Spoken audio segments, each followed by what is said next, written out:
Okay, this is an instruction manual on how to use the AbelCine PCU-2 controller for the Phantom VEO 4K. One of the downsides to using the VEO 4K is that you have to actually control the camera, and everything is being controlled by the playback, the record, the playback, and the menu button. So using this controller will allow you to operate all of the controls up to 300 foot, that's 100 meters away. So the first thing is to plug the Bluetooth receiver into the breakout box. Next, switch the unit on. As soon as it becomes live and connects to the camera, both blue lights will illuminate.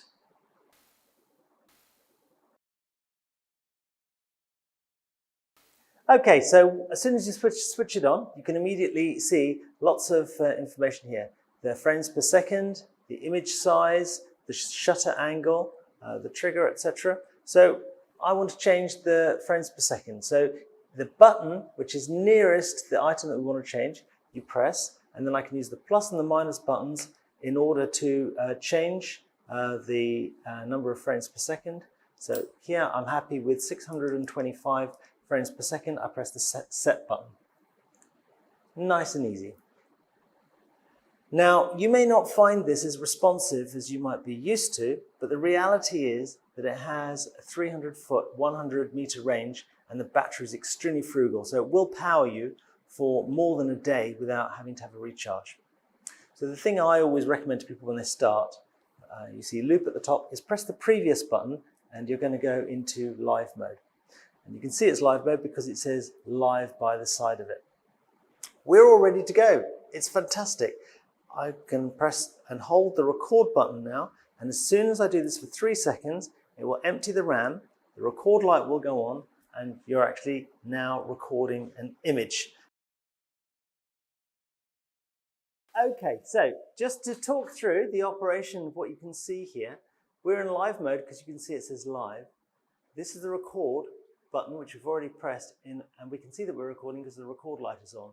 As soon as I'm ready to do a take, because I've set this in order to stop recording at the end of the take, we're going to hit the trigger button and it's going to stop recording.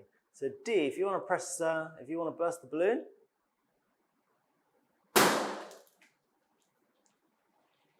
Okay, we're all ready.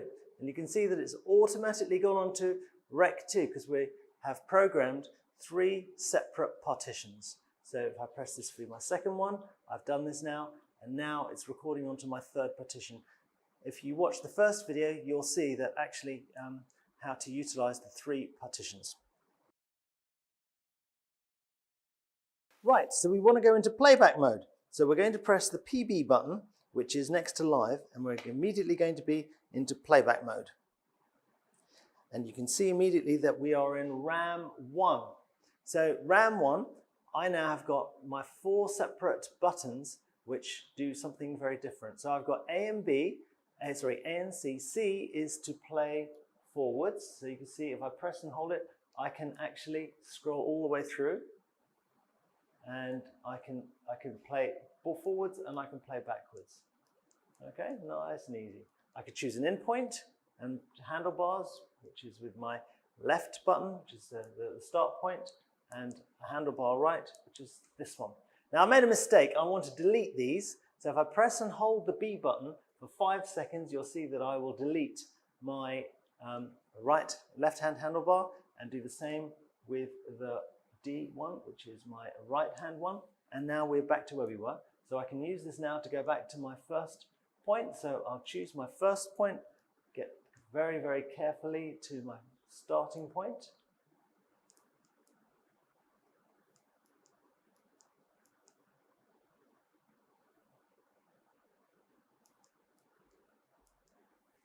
Choose an endpoint, play all the way through, choosing a proper out point, and then I can press the rec button. Very important to mention, in playback mode, rec means transfer onto your CFast cards. And now we're saving, and this is 580 frames. On the latest release of this firmware, which we haven't installed today, you have the capability to now go through to your second and third partitions using these buttons up here, which get you between the partitions in order to be able to play back and watch your and reset the camera. Okay, so if you find yourself in playback mode and you want to go into the record mode, the other great shortcut is to press and hold the trigger exit button for 5 seconds, and that will put you straight into live mode. Now you're all ready to start all over again in the usual way. Okay, so this is the PCU-2E. I really like it because it allows the DP to be working close to the monitor where the director is, or if you've got it on a jib or on a crane or on a gimbal, you can have complete control, freedom and flexibility. It's lightweight, inexpensive, and certainly a worthy addition to the Phantom. It's compatible with both the Flex 4K and also the VEO 4K. PCU-2E. Hire it from VMI.